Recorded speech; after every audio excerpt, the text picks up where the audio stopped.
For musicians, for producers specifically. So he had different stations set up, all these different stations, and at each station you had a different producer, making beats, making music.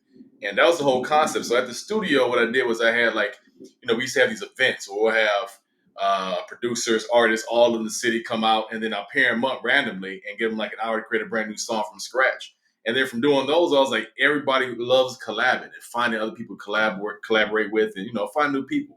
So I was So that's when good. COVID hit, yeah. So that's Go ahead, kind go of ahead. like what you did with Bass Parlor was you created a collaborative studio. The whole idea, like you were saying, was to bring everybody together to this place to create something. Exactly. Interesting. I Exactly. love that. Yeah. Yeah. Now doing it from like the physical form to doing it on the app, doing it online. So that's the whole thought process behind it. Yeah, and I mean, like, it's been what, 3 years since you've been doing it this way? I mean, that's a massive transition, my dude. I appreciate it, man. I appreciate it. We got a long way to go too, but we're making some good headway. Ooh, I'm really excited for 2023, 2024 because we're going to go to a whole other level with it. weirdy. I we talk about like a lot. Everybody talks about it because I mean, it's been only 3 years. I mean, it's been the pandemic, but I mean, for you, it literally changed everything that you did. Yeah. What was it like for you? It was tough. I mean, everybody talks about having to pivot business wise, but like everything was centered around the studio. But from doing that, I'll see that as like the first phase of a overall path, basically, overall Okay. where it's just like the first phase with the studio. It was great. I got to see, I got to keep focused. Okay, people love musicians because I used to produce back in the day myself, and that's how idea came from. Is as a producer, I would make beats, but I'll be trapped into like a room by myself a lot of times making beats. And like I wanted to find more. In the time I was living in Orlando, and Orlando's not that big of a music city.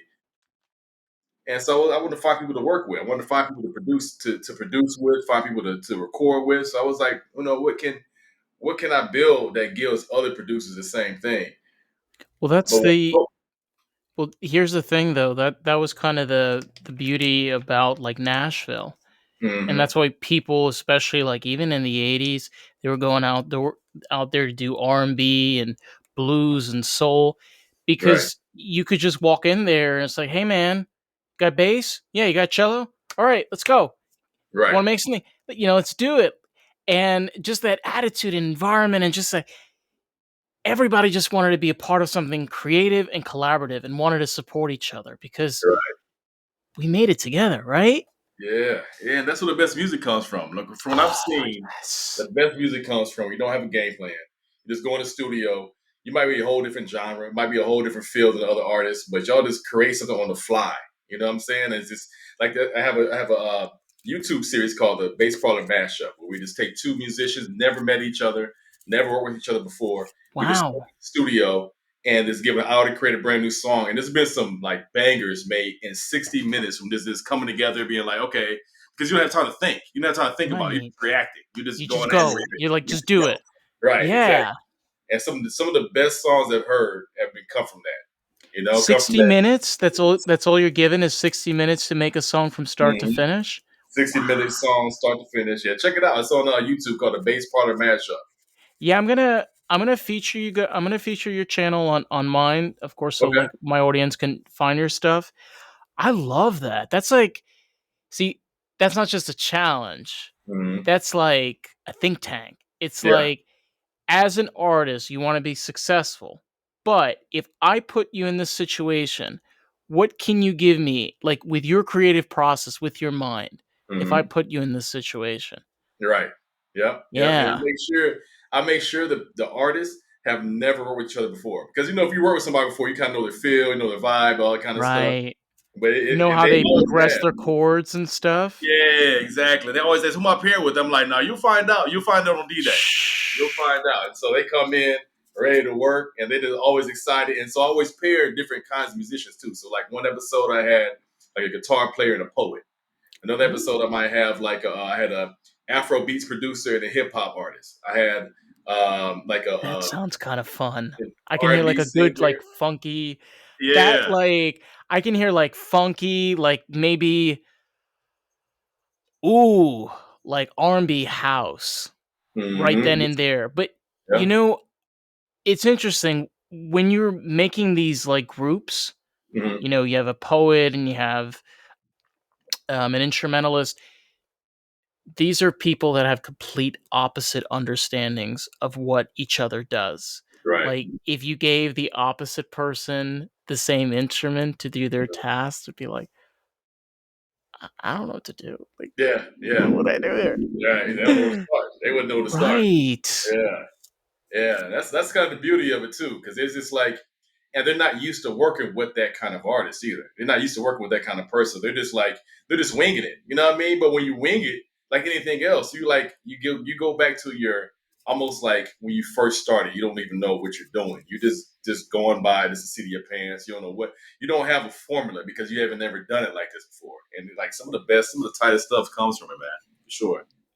Do you feel like in many ways it helps to create that experience? Because, like, you have a career because you've spent your time Mhm. making your career, right? Like, you have Right. 15 years experience because you spent 15 years. But, I think many times, like, even in that 15 years, there's things that you might not run into. Hmm. There's situations you might avoid or things you might not want to come across, you Yeah. know? Think Yeah. about like a punk rocker on drums. I want to throw an example. Like take a punk rocker on drums, and take a bluesy bass player. Mhm. Come on. That's a tight mix right There there. you I might go. take that one. Yeah. I might take that one. So that's tight right there. Yeah, but one thing I don't want them to do. So this is one reason I don't like live stream it. I don't, all Okay. this kind of stuff. I don't want them to be conscious or self aware. So I got the camera set up. I'll fall into the background. I'm like, whatever you come up with in 60 minutes. It can be a whole song, or if it's just an intro, it's no pressure. Whatever you got, that's what you got. Don't even worry about making a great song. Just create. I'll be here in the background. Don't remind me. Y'all get comfortable, and y'all just do what you do. And because I don't want when you start being self-aware, it's like when you were kids, you're out there playing, but when you start being self-aware, that's when you start being like in middle school. You like, I gotta wear the best this, the best that. But it's like being a musician. You're in there, you just vibing, you're in the moment, and I don't want to distract that. I don't want to take away from them just being in the moment. No, and I think that's so important.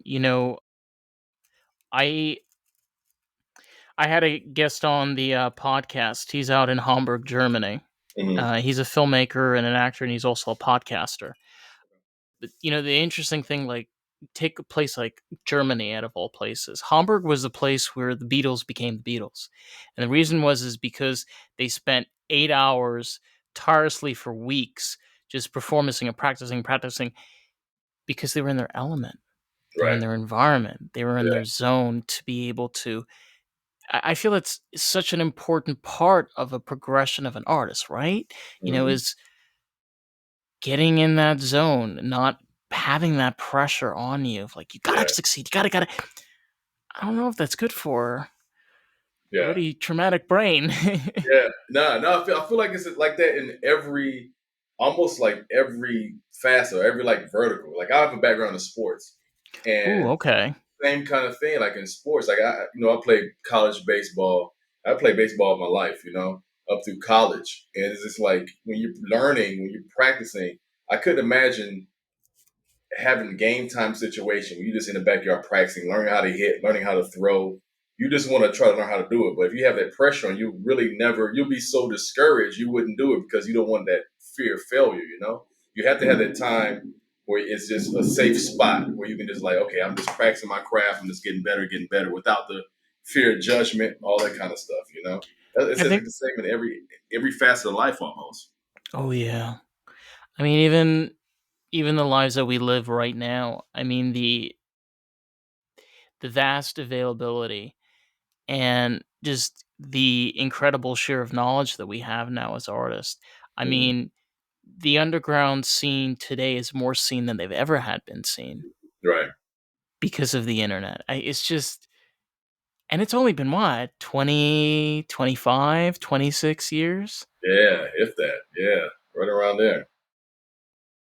Yeah, it's crazy. So yeah, you're right. It has its positives. It has its negatives.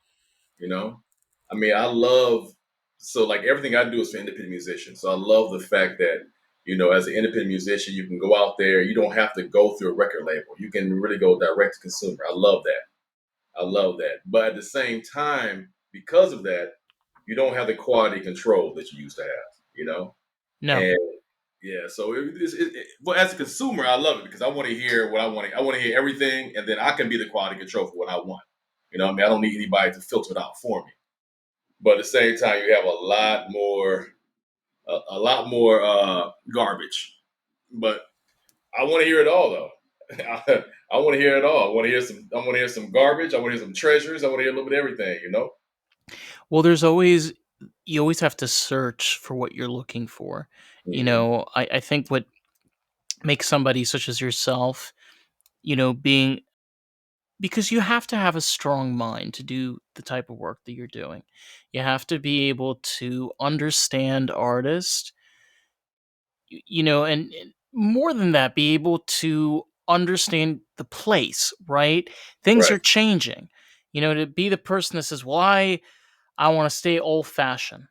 Good for you, honey, but it's 2023, and there's a lot of things that we can use that can make things not only easier but more accessible. So right, more possibilities. All about how you want to look at it. It's all about your perspective, but I like to look at the future and see what we can do. right. Yeah, it's fascinating. I mean, you got a lot of stuff coming up on the horizon too. Like I'm interested to see how AI affects the music industry. That's going to be fascinating. I want to see how VR affects the music industry. So it's a lot of things on the horizon. It's a very exciting time to live, period. But especially in the music industry, I'm really fascinated to see where everything goes. Trying to be on the cutting edge of that. People are terrified of AI, but I think especially for DJs, it's Mm, going to be next level. I mean, the way that they'll, I another shout out. I had an incredible DJ on this podcast called Trippy Dubs. He's out here in South Florida. okay, Imagine him doing his music and having artificial intelligence able to create a visual simulator all across the floor and the walls. right. Bro, Sync with the beat, like actually sync with the beat. Oh, nice. exactly. Yeah. Yeah. No, that'd be tight. That'd be super tight. And I was talking to someone a couple of days ago, and just thinking about where it can go with AI.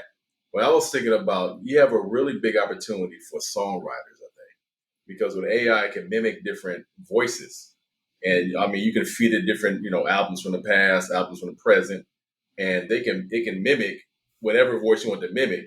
But you get as a songwriter, I can write a song for any artist of any era, and I can pretty much, as long as I have their Wasn't there a song? It wasn't from Kanye West. It was from Drake. I think yeah, there was a Drake and the Weeknd.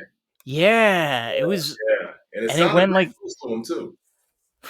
it went super viral. It Like went it, viral. Yeah, yeah, it was yeah, crazy. It yeah. wasn't real. And that's just the front. That's just the cut. That's just the front line. I mean, in 2 years, I mean, it's going to be even more realistic to sound how they sound. Like as an artist, I can be like, I would license my voice out if I was an artist, and that songwriters write for it. I get a cut of the song. I have my own releases. I license my voice out. Songwriters can write their own releases. As long as they know that this is my releases. Those are AI releases, but I get a cut of that. I mean, I have a whole other revenue stream coming on. It's all about how we go about it. It's, you can look at it as all doom and gloom, but guess what? People thought computers were all doom and gloom. Yep. Yep. I mean, every technology jump. People thought internet was doom and gloom. People thought, I mean, it is bad sides to everything. Every single jump in Everything. technology. But yeah, yeah, I it's, mean, it's, it's interesting. how has it? I mean, Did you just fall into the music industry? I mean, because you mentioned you were in sports. What? Yeah. So Hmm, when I played, so I played actually. You're in South Florida. I played baseball at University of Central Florida. okay. Yeah, yeah. And Nice. so I played there for 3 years. I transferred to Georgia Southern and played there for 1 year, my senior year in sports. So when I finished college, I finished college at Georgia State. When I finished college, I thought I was going to go, get drafted, go to the league. That was my plan. It didn't work out like that, but I missed that passion for something. But I was always a music person. You know what I mean? Like we grew up. I grew up in Atlanta. We used to, play ball, play basketball, and everything. I was the one making mixtapes. Making little mixtapes and everything like Oh, that with you're new one of artists. I remember the those. first time I heard Outkast, I was like, "Yo, who is this band? Like, who is this group?" Like, it's sometimes you remember certain groups that hit you so hard. First time I heard Tribes, and first time I heard Erica Badu, first time I heard Outkast, first time I heard Curtis Mayfield. These You want in to hear? You want to hear a funny Erica Badu story? definitely. Until recently, a few months ago, I have been listening to Erica Badu songs on Spotify for years, and I had no idea it was her. I had no idea. Oh, really? Yeah, Wow. I was like, wait a minute. Oh, that's her name. And it was like, yeah. I was like, oh my god. I was just like, Yeah, man. That first legend. album is a classic, an all-time classic. That Baduism, Oh my classic. god. It's you know what, what's the best thing to listen to? You wake up early in the morning, make a cup of coffee, make yourself some eggs. Okay, You okay. sit there, I don't know, like you just the way to like describing these artists, these are like people that get you into these modes, gets you into a vibe and that environment. That's something really special that a lot of artists can't really do real Yeah, well. yeah, yeah. It's always gonna be. It is what it is. Some people got that certain je ne sais quoi, some don't. It is what it is. But yeah, Badu. First time I heard Curtis Mayfield, same impact. Curtis Really? Mayfield's live soundtrack, like this is way back 70s. So I'm a 70s. So I love 70s soul, 90s hip hop, 90s alternative. Those are my three go to genres. I love everything. Those are three true to my heart. You just spinning that out just reminds me of hot chocolate. You ever heard of hot chocolate? Nah. Okay, they were a groovy band. They had a song called Emma. Okay, I'm gonna check it out. Yeah, Definitely it's gonna check it it's out. good. Ooh, Yeah. it's Okay. dark, but it's good. I like dark. I'm all about dark. So, once I finished playing ball, I had to have something to replace it. So I decided, okay, let me really jump into the music thing and start producing. And so I went down to Full Sail. I don't know if you heard of Full Sail in Orlando. Went to Yes, yeah, went there, they studied offered recording. me a scholarship, but it's a Oh long yeah, story. Yeah, okay, yeah. No, that's tight though. That's tight. I definitely want to hear it. But no, go ahead, go ahead. I want to hear it. I want to hear it.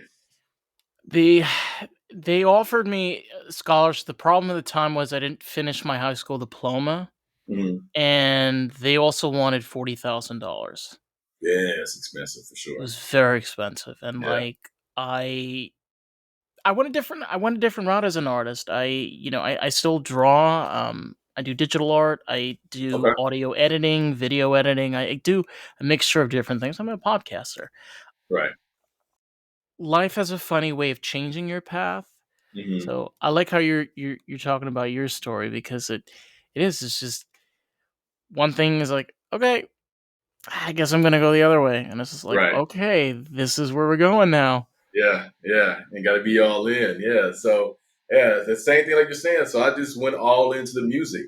I went to Full Sail, did recording arts there. I remember when I got out, they just started this video game program, but they needed an Whoa. audio person for the video game program. So I was like, I'll be the audio person. So I graduated. I did that free internship for like 6 months, created the music for all these student video games, created the sound effects. I was doing pirate games, doing pirate voices, Oh my music, all god. that kind of stuff. Yeah. So I was going in hard. So I had an internship with Full Sail doing like being an audio guy for there. I had an internship with Disney doing, working in the studio in Disney.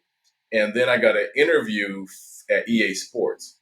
So right down there in Orlando. So I was like, interview for the job, got the job at EA Sports, came on there as one of the members of the sound team, doing like sound effect design, dialogue stuff, music for the like music clips for the mat and the NCAA games. That's our shit. Yeah, yeah. So I That's did long that. hours. That's real long hours. Yeah, it's long, but it's chill though. Like that's one thing I love about the video game industry. It's at least at EA Sports, it was long hours, but like I used to go to work in flip flops and shorts. Part of it's a Florida thing too. Yeah, it's a big Florida thing too. But yeah, Yeah, for it was sure. real chill, it was real cool. So I did that for about 3 years, 3 4 years, and then moved back to Atlanta. Started a business that ended up started like a apparel business that Okay. that ended up flopping, but I learned a lot about running a business through doing that. Same. So yeah, I had yeah. the same So experience. oh really? Yes. That first business that flops is the key because now you know what you're getting into. Yeah, now you know. So Oh my it was god, one it's of the best things I ever did. so true. Yeah. Yes. Oh yeah. But I ended up going to moving to DC and going to grad school at Howard. So I went to grad school at Howard, got my MBA. But when I was there, that's when I started seeing these WeWorks pop up.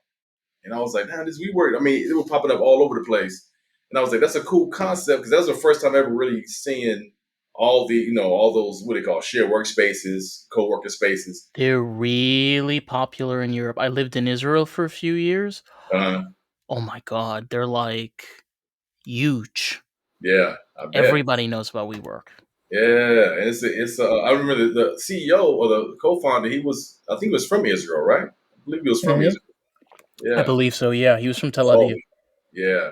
So I was like, that's a great concept, but I want to do the same thing for producers and for musicians. So when I Oh, started, okay. Yeah. yeah, that same thing. 'Cause I remember when I was producing when I was in Orlando, in Atlanta. I was producing, but it was just like I said, it got kind of bored. I did mostly in Orlando. Atlanta's a huge music scene, but mostly when I was in Orlando, it's not that big of a music scene. So when I was doing a lot of beats and everything like that, I wanted to collab with people. And the opportunity wasn't there as much as I wanted. So when I moved to DC, and I was like, that's a great idea, but I could make something like that for producers. So so I started throwing events in DC for just for artists, producers to come out and play the stuff they're working on. But what I really wanted to do was get their feedback on this idea I had because I wanted to get their feedback before I started the business. Because I had a full-time job and I wanted to like at least get some test the market before I just left that to start the business. So started throwing those events in DC. They went really well. Started throwing a couple in Atlanta. They went well. Decided to move from DC to Atlanta to open the studio, open Bass Parlour Studios. That's what set the whole journey off. So when I started up Bass Parlour Studios, that's when it was good. Like start a studio. It started off with just as like little stations for producers. Eventually producers are like, yo, the stations are cool, but I want to be able to record artists and stuff. So what I did is I turned one of the offices into like a little small recording studio. So people would come up, make beats with each other, then go in the back, record it, bring their artist friends, and go record a beat in the back. So it had a real like organic, like a real family type vibe. It was really cool. And so we were building, everything was going great. We were building, and COVID hit. And I was like, I didn't know how long COVID was going to last, but I was like, I have to shut the studio down because, this is, if it lasts long, I can't just keep paying rent. And then Do you ever plan on bringing it back? maybe eventually, but I'm so heavy into this app because the difference between the studio and the app is with the app, I can reach the world. With the app, I can reach artists around the world and I can have them connect with each other. I don't with Right. studio, I'm limited to the city. So if I was to bring it back, I would bring it back as a supplement to the app, and not vice versa. Right. It's the same thing with radio, which was the problem is AM was everybody knew AM was Right, right, FM was great, but it wasn't broadband. I mean, you can stretch it as far as it goes. And then the internet comes along and you can create internet radio shows. mhm, And then that turned into what we're doing now, which is right, podcasting. right, Um it's really cool that you're able to do that. Like now it's you're able to reach these different producers that are in their own studios in mhm, Belgium or in Canada or Mexico, wherever they are. right. and then be able to publish this. I noticed you also offer like competitions, in these contests where Hmm. people can post and publish their works. Right. They can be from all over the place. Exactly. Exactly. Yep. And that's one big thing. Like this past competition, the winner, the August competition. So we have one every single month with musicians, Okay. and it's all based around collaboration. So the entire Bass Parlor, our entire thing is collaboration. So you have to collaborate with somebody. You create a song, you upload it, you can win the prize for that month if you get the most votes. So whoever gets the most votes wins. It's very democratic. So we have you can we have different sponsors, different software sponsors, hardware sponsors. It was cool last month because the winning team gets to perform this song at a conference. So that's a real cool thing. So yeah, we're trying to make a competition out of it, but it's really just about the collaboration, man. I'm really big on music collaboration. Just from what I've seen with all the great music that's come out of just these impromptu collaborations, man. That's what I love. Yeah, it's the best way to create the greatest music. It Yeah, for really sure. is. Yeah, Yeah. and the greatest vibes and the greatest chills. What I'm curious about is, for example, if you have people that are using SoundCloud Mhm, to publish their music, per se to your software that you're offering, what mhm. would you say, for example, to people using SoundCloud for them using your platform? They can use both. So, like, if you create a profile, then you can actually put on SoundCloud. We have a link, so people can hear it. Press Okay. that link and go directly to SoundCloud to hear your portfolio of music on SoundCloud. And with mine, you can just one thing that's different with what I'm doing from what SoundCloud is doing is in SoundCloud you can find people with mine, you can find people with mine, you can also chat. You can chat. You can find people around the world. You can chat. You can hear their music. Eventually what we're working on is be able to actually make music through the app. So that's where we're going with it, is be able to collaborate through the Bass Parlor app. And so Wow. yeah, so that's a big thing. So we're all about music collaboration. Ours is more like SoundCloud is big on independent musicians finding an art, finding a fan base, right? So as a fan, I can find different musicians and I can see who I like, You let know me what the know. problem though is? And it's the same problem with Spotify. They're very they're corporate. Mm-hmm. And like as much as we want to support independent artists, corporate doesn't want to support let's be honest, okay? Mm-hmm. Corporate does not want to support independent artists. Okay? They want to support whatever is the most profitable. Right, exactly. So you coming into the game with something like this where you're able to create this type of collaboration with artists, you're having a different approach with this. Very different than these other platforms that are okay, not necessarily doing exactly what you're doing, doing something in the same category, Right, right. same genre, right? Hmm. Yeah, yeah. This is the same genre, but I'm taking a whole different angle at it. So Okay. most of theirs is I'm an artist and I'm trying to build my fan base, or I'm a fan. I'm trying to find new independent artists, which is great, and that's a needed lane. My lane is I'm a musician, I'm an artist, producer, whatever, and I'm trying to find other people to work with and create with. I Like see. Okay. Yeah, yeah, ours yeah, yeah, is yeah. yeah, ours is musician to musician, not musician to fan. That's a difference. So we have like a just this is just a network of just musicians. So we have a chat. You can chat with musicians. You can talk to different musicians. You can find different musicians, different people to work with. You have different contests. You can upload your stuff to the contest. So ours is about musician to musician. Those are like if you're trying to build. So that's why I'm working like that's why we have a link to SoundCloud because they're serving a whole different. They have a whole different business model and game plan than we do. Even though we're both in the music, we're both serving independent artists. We're trying to do two different things. I've definitely, especially with like this podcast, it's one thing that I've tried to do differently is this is a place for artists, creators of all kinds. I mean, do you fucking paint wood and put little dots on it and you make a cute little thing? You're an artist. I don't care. Right. You sit and you put presets together on GarageBand and spend 12 hours or spend your weekends with friends. You're a fucking artist. Like, You're creating something, you're taking your time and you're spending your time and you're making something that's enjoyable for yourself. Hmm. And it's just like, I wouldn't say it's a lost craft, but it's like one of those things we have to literally push ourselves now more than ever, because guess what? They took away our ability to socialize. Right. Okay? We remember that. They took that Hmm. away.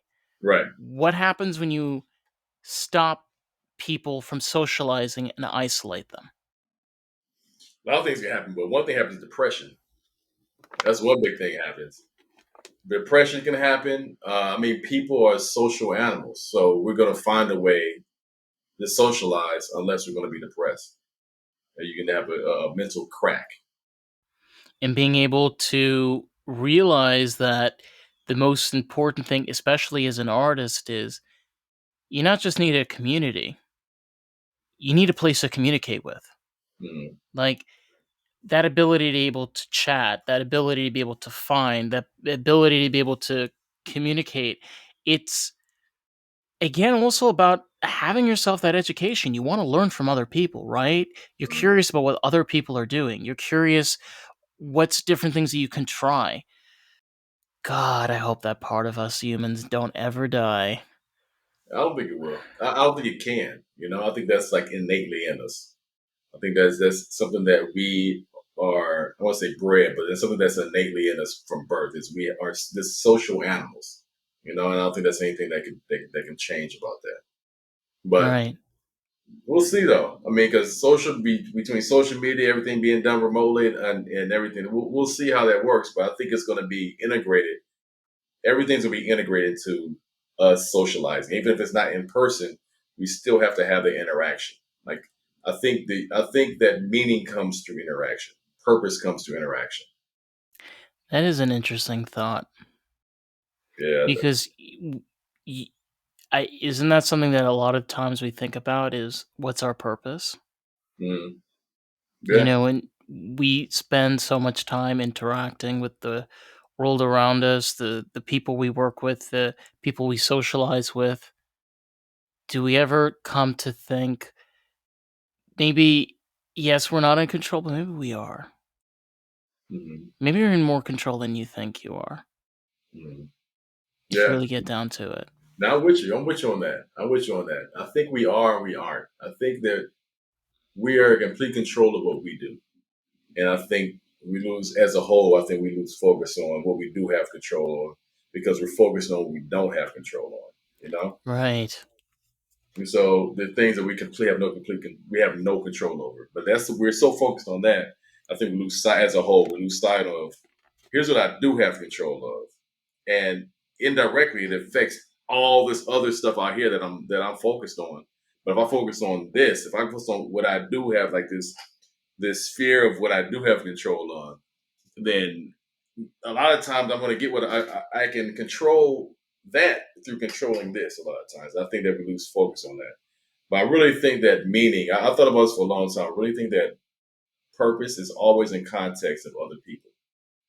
Like if I'm on a desert island and what is your true purpose? If you're by yourself on a desert island, what is your true purpose? I mean, you're trying to get back to. Most people will be trying to get back to other people.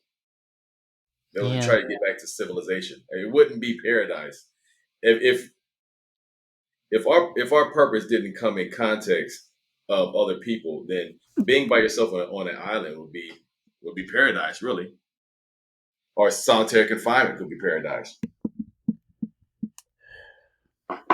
You know, it's You agree? crazy though, because solitary confinement is considered a sentence. Hmm. And it's interesting, like, oh, okay, you're just going to be alone. But when you're alone long enough, you go crazy. Yeah. No, you're right. You're right. What do you think, like, especially for, I don't know, I'm always curious about this, Hmm. the different types of artists that you interact with? Hmm.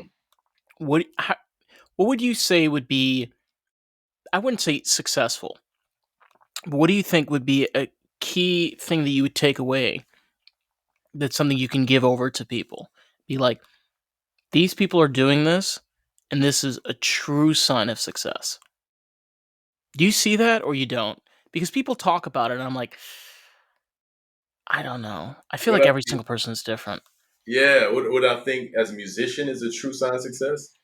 Yeah. I think true success. I think first of all, I think you're right. I think it's different for everybody. People get into music for different reasons, but I think generally success is you can do that. You can support yourself just doing what you love, just doing music. It doesn't have to be on on the level of like a Taylor Swift or Beyonce, anything like that, making billions of dollars. But if you make enough to pay your bills and you can do what you want to, it's a lot like being an entrepreneur. Like, what's a successful entrepreneur? You have to be a Google level. You have to be like Elon Musk to be a successful entrepreneur. Or if you have a small, mom and pop shop selling skateboards, but you can pay all your bills. You're designing what you love. You're doing what you love. To me, that's a success. If you can pay your bills doing exactly what you love, focus on what you do, and different people do different things. For me, it's not. It's being able to express myself creatively without being filtered by somebody else. That's what success is for me. Be able to pay my bills and be express myself through my art, which for me is my music, or for me is my business. For some people, it's their music. But be able to put out what you feel is truly you, and be able to pay your bills doing that. I It's think also that's success. I think it's also like being able to give that, we talked about this earlier. It's also about giving that opportunity. Mm, It's kind of shocking and strange that we still live in a world where being an artist is not very well accepted. It we love to say that it's well accepted, because of all the things that we see, but realistically, if you go out into the real world, like the type of environments that I'm trying to figure out how to put this in. The type of environments that a lot of times artists are put in, like we mm, said earlier, can be very depressing and miserable. right. And when you work a 9 to 5 and that's all you do, Mm, it can be really hard to see yourself as being a success or being able to even get there. You know what I mean? right. Right. That's true. That's true. And I think it's a struggle for a lot of people, who have a 9 to 5 job and are like, how can I get out of this constant loop to become successful? What do I want to do? I think that the biggest thing that's helped me is to break things down to smaller pieces. I think if you like, okay, let me get one. Here's what I want to accomplish for the week. Let me just get a little bit done each day.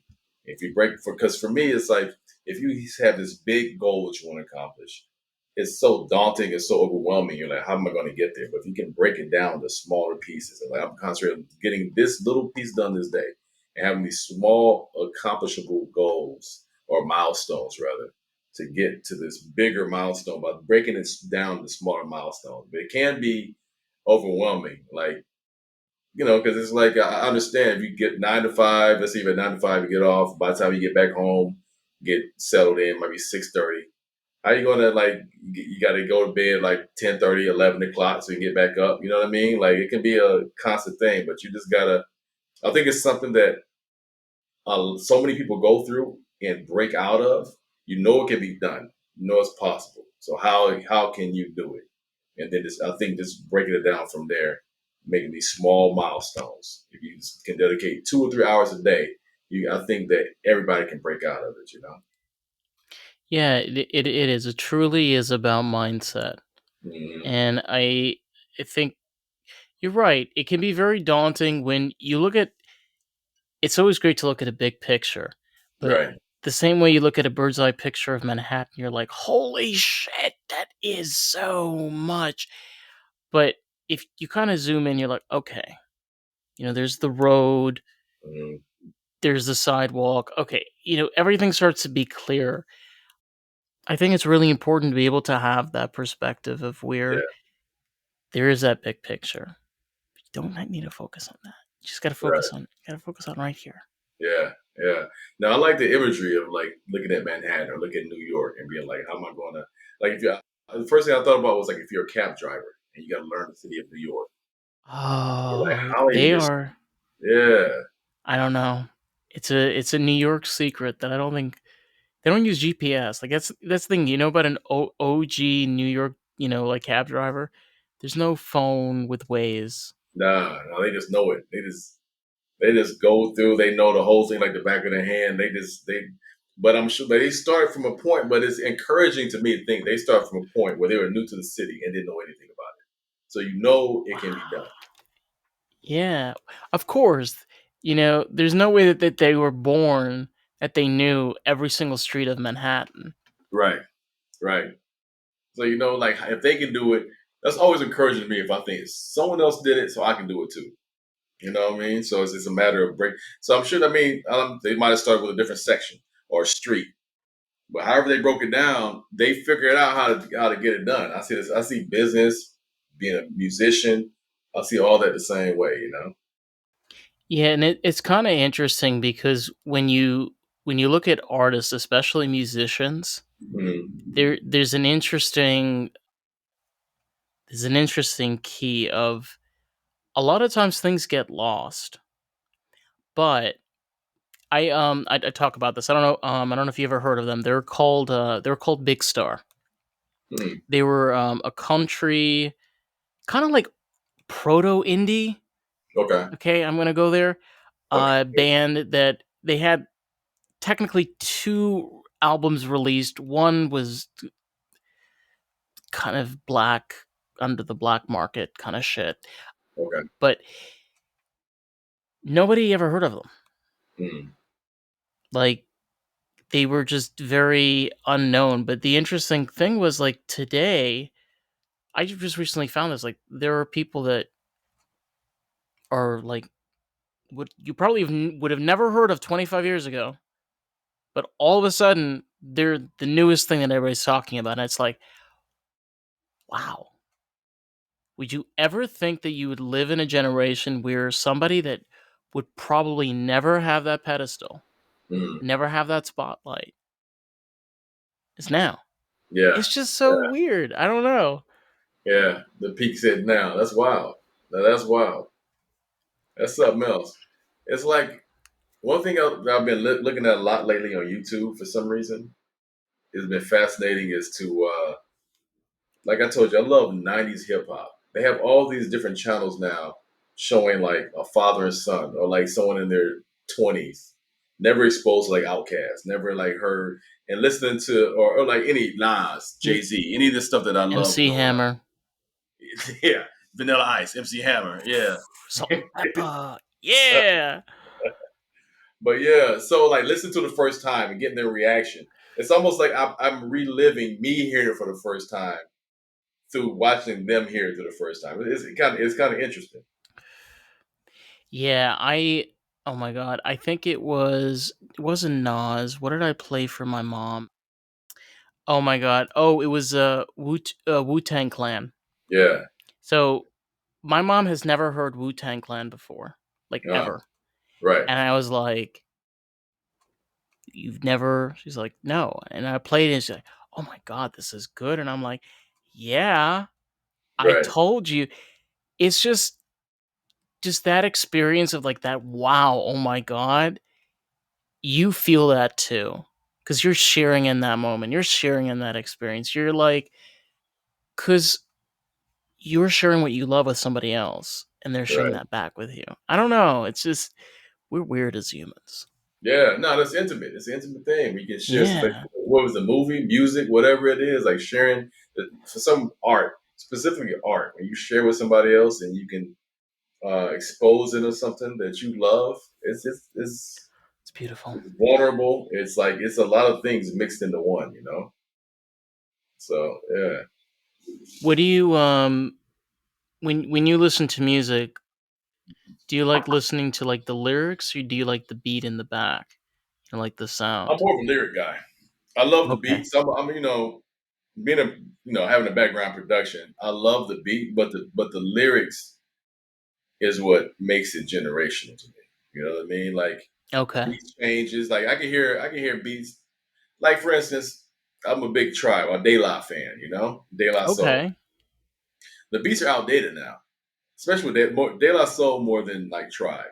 A lot of the beats are outdated, but the lyrics, I remember the way I felt when I heard it. The lyrics stick out to me. The beats are still tight to me. They are. But if you hear, the newer generation, if they heard it, be like, "What is this? What is this?"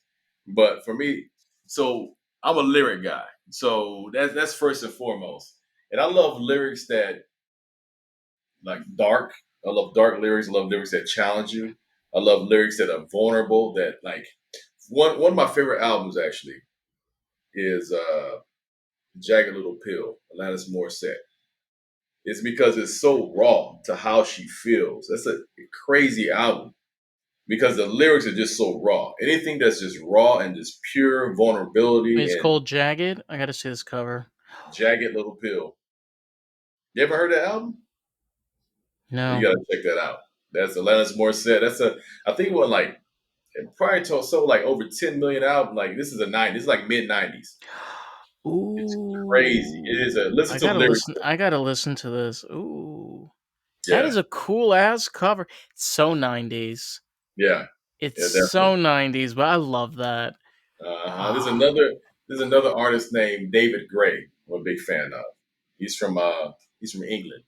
Best One of the best lyricists I've ever heard of all time. Like his lyrics. You ever heard somebody like the way they word something is something you've thought but you couldn't articulate. Like I've had like some things.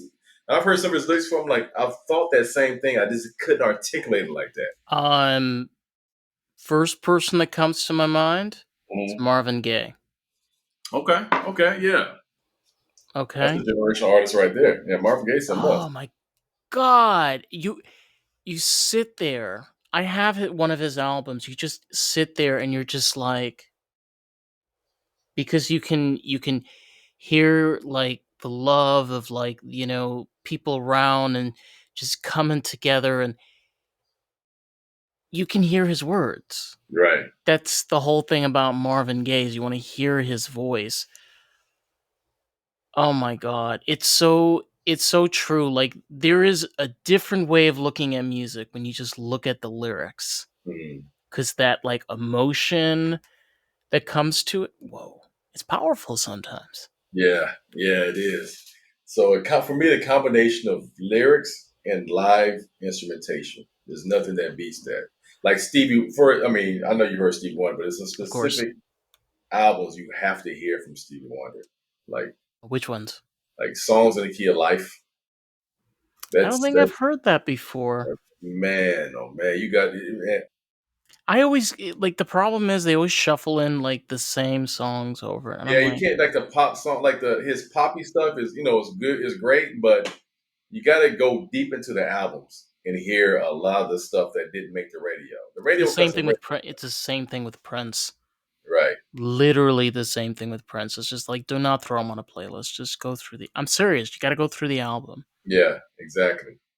Any super popular artists like that, you got to go through the album.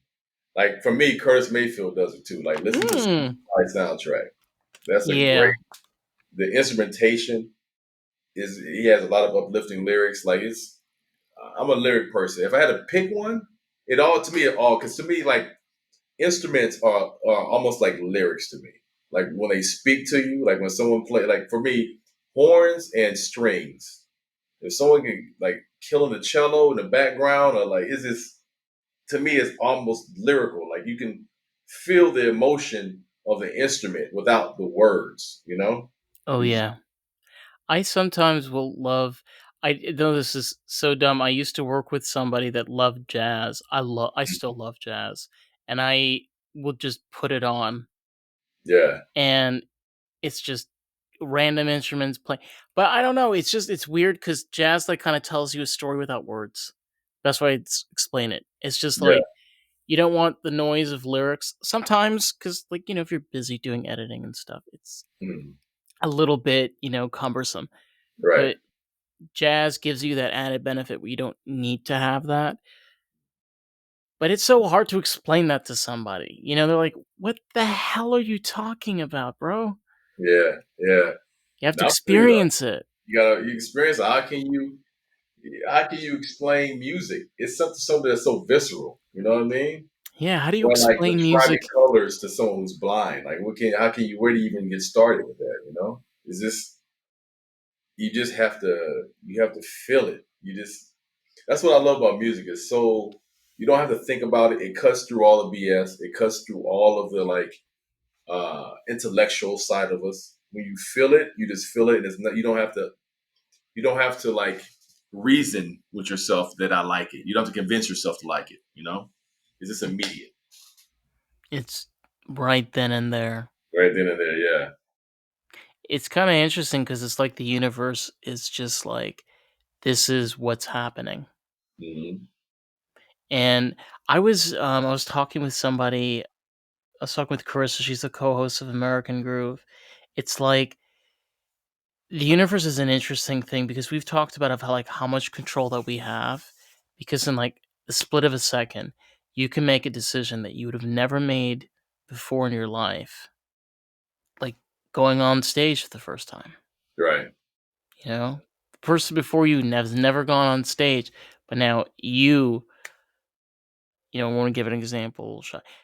First time posting on Bass Parlour, right? Hmm. Never done that before. It's just those, I wouldn't say a hurdle. I would say those stepping stones, right? Right. Right. Yeah, you're right. What's crazy about that too is it can change the course of your life. You know what I mean? Yeah.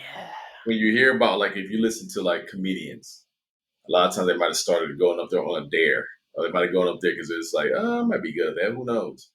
But like, it's scary to think that a comedian, their whole life, the whole course of their life changed. What if they just didn't do that?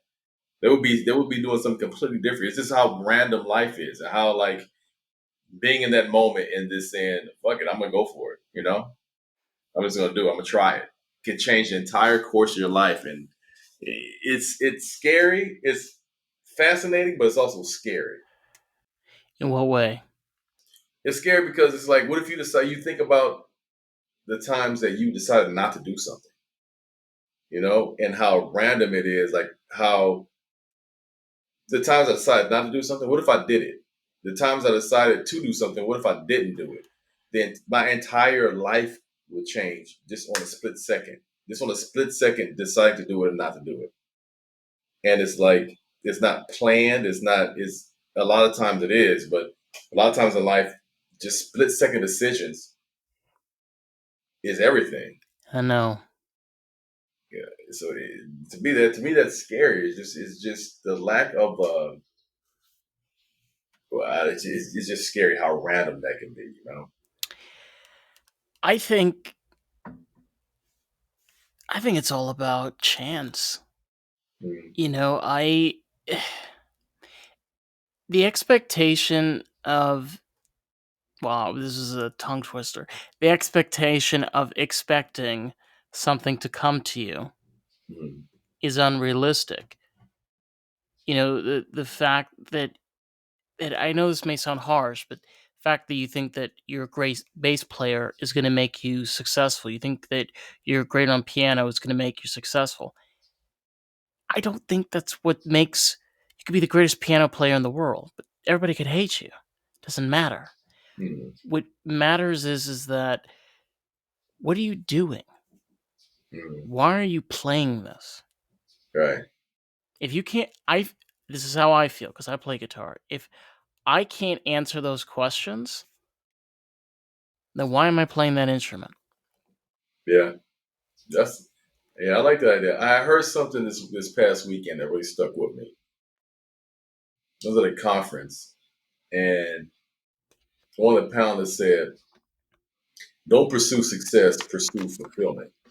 Mm, He said, when you're successful, the more success you have, the more you surround yourself with people who are successful. The more you surround yourself with people who are successful, the less successful you feel because you're surrounded by people who are successful.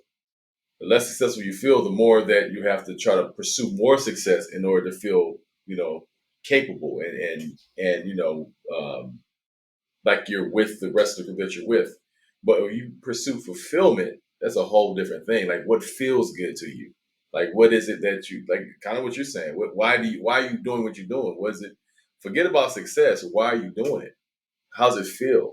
So that really stuck with me. Don't pursue success. Pursue fulfillment. Well, remember what you said earlier about like hearing a cello play and just feeling those emotions. Mm, You're feeling those because I think that whoever's playing that cello answered those questions. No, I agree with you on that. Yeah, because if they didn't feel it, that wouldn't be able to put it on me. I agree. I feel you. I feel you. Yeah, like I definitely feel that there's a deeper layer to the onion. I don't think it's just about playing the chords and progressing. Mm, I think there's definitely a deeper underlying to it that I think every person takes their time and they grow to it. They figure it out as they go. yeah, I'm with you. I'm with you. Yeah, I think about all the songs I like, and a lot of the songs I like, they don't. First of all, they don't fall on the beat. They're not quantized. They have that emotion to them. They have that swing. That it's not like some different genres of music have different things to go to. Like for instance, dance music has got to be quantized. That's part of the genre of dance music. But generally, the songs that last with me from decade to decade don't have they have that swing. You can feel you, like for instance, Eric Badu, what we just started talking about. One of the things I love about her is she had that live band in the background. It didn't have that this basic, intro, verse, chorus, verse, break, chorus. Like it just swung. Or you didn't know where she was coming from, or outside of the lyrics by themselves, they stood by their own. It was almost like the new jazz. Yeah, neo soul, new Oh soul. yeah. Yeah. It's interesting that some of the pioneers are people that don't even realize that they're pioneers. Hmm. You know, it's I said this before. When you're an artist, you learn from other artists. Hmm. You take from those and you create something from it. You know, there'll always be one Michael Jackson, but Right. there'll be a person that has a bit of Michael, a bit of Prince, a little bit of Richard Pryor. Poor crowd that's gonna have to deal with that. Get a little bit Eric Clapton in there, Hmm. The second. and you got yourself a great. I don't know. Let's say he's a singer songwriter slash blues bass player. Something like that. It's Right. just I don't know. Yeah. Yeah. You don't know. But it comes back to that person feeling like making what they feel. I'm all about artists who make music they love, they can feel. So yeah. So far, I mean, your experience in the music industry. I Mm. mean, have you felt that it has been a positive experience all across, or do you feel it's something else? Now it feels positive. Like I'm a music person. I love music. So if I wasn't around music, involved in music somehow, I wouldn't feel complete. So for me, it's been very positive. Obviously, there's things that I'm in the music industry from the point of an entrepreneur and from a business owner, a startup founder. So I'm like a musician, so I don't have to deal with a lot of things that a musician deals with. I have other things that I'm dealing with that they don't have to deal with. But some of the things that they complain about, not getting paid for gigs or bad record contracts, I'm not dealing with some of those negative things. But all in all, it's been great. Like I love being around music. I love being around musicians. I love being around creatives. How you talk about you love creatives, period. No matter what kind of art it is, I'm the same way. I love being around any kind of musician, any kind of artist. I love people who could create something from scratch and represents them. In whatever medium it is. You have to start from somewhere. Yeah, for sure, for sure. What was I going to ask you? Blah.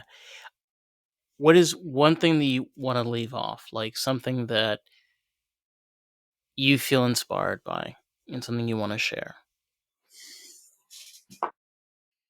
One thing I feel inspired by is just two. completely different people, different Okay. cultures, different races, different anything, just coming together and being able to like feed off each other's soul through music. And that's why I started like the mashup. I love to see or be able to witness like two people never met, two people that do completely different genres. Like you said before, like a blues singer and a rock drummer. Like just complete different. They wouldn't even be. They wouldn't even cross the same circles, cross the same paths. But they did, and they recognized that. Oh, look, we have more similarities than differences. We can vibe on this thing. And I think that music. There's only a few things that can bring people together, like music. Sports is one. I think music is another one. Those two things, for some reason, really bring people together. And I'm really inspired by the fact that music that I'm in an industry that can bring people together, and that's like kind of our mission is to bring the world together through music, and that's our slogan, that's our logo, is connecting the world through music. So I'm really inspired, and I really want to do that. You I know, love that. It's a really great way to start something new and show that yes, technology can be bad, but there's a lot of great things you can do with it. absolutely, Ah. absolutely. So I know that you could download the app on the App Store. Mhm. So that's Bass Parlor. Bass Parlour, Parlour. So Bassparlour. It's on the App Store. It's on Google Play. Okay. Go to our YouTube channel. Just go to YouTube, search Bass Parlour, Bassparlour. Check out the Bass Parlour mashup. So we did season 1 already. We did season 2 already. We're about to start recording season 3. And it's Awesome. yeah, yeah. So it was really good. The Bass Parlour app, we're doing some exciting things. We have a lot of musicians from right now. We have 40 countries represented on the app. Woo! That's Yeah, a good, healthy number. 40 countries. yeah. So Baby. we got some African countries, or South American countries, African countries, and Nice. European countries. So we have A little we have it mix. represented, and then we just launched a chat, so you can chat. Everybody, we already had direct messages, so everybody could already directly message each other. But right now, we just start like a chat board, so you can talk about any topic you want to talk to. You can jump in, talk about the Yeah. same topic. We have a monthly contest, so you can collaborate with anybody else on the app. If they're not on the app, get them on the app, and then you collaborate with them once you get them on the app, and then put the song that you collaborated with together on the upload on the app, and you can win one of the prizes for a month. And so we have some really good prizes. Opportunities. Check it There out. you go. Yeah, Yes. yeah. And you know where you can find Bass Parlor now for the podcast, Lost in the Groove. We're everywhere. We're on Facebook, TikTok, Instagram, and YouTube at Lost in the Groove Pod. So, with that, Darryl, it's been a pleasure. Thank you for joining us. Thank I'm you. gonna go. Bye, everybody. All right, bye. I appreciate it, Dave. Thanks a Woo. lot.